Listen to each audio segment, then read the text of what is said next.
বাবুনের মাংস আর বনের সঙ্গে জীবন। হাজ্জাবি উপজাতি।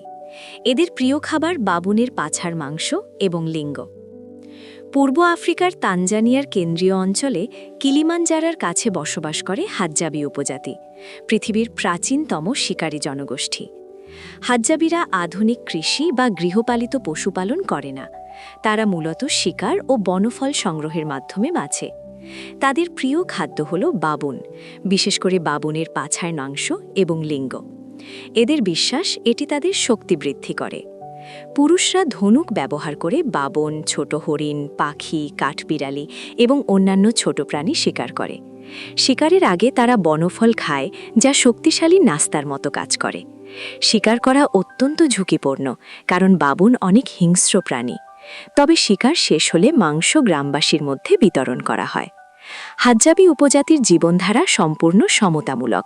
এদের মধ্যে সম্পদের কোনো বৈষম্য নেই।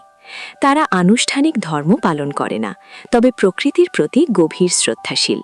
তাদের বিশ্বাস বনের আত্মারা তাদের সুরক্ষা দেয়। এই উপজাতিরা স্থায়ী ঘর বানায় না, কাঠ, পাতা এবং স্থানীয় উপকরণ দিয়ে অস্থায়ী কুড়িঘর তৈরি করে। তারা প্রায়ই এক জায়গায় দীর্ঘ সময় থাকে না, তবে নিজেদের ঐতিহ্য বজায় রাখতে চেষ্টা করে। মোবাইল বা আধুনিক প্রযুক্তি তাদের কাছে এক ধরনের অলৌকিক বস্তু।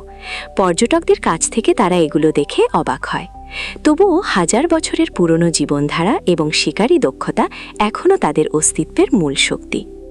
ভিডিওটি যদি ভালো লাগে, লাইক করুন, শেয়ার করুন এবং আরও এই ধরনের উপজাতি ও প্রাকৃতিক জীবনধারার গল্পের জন্য চ্যানেলটি সাবস্ক্রাইব করুন।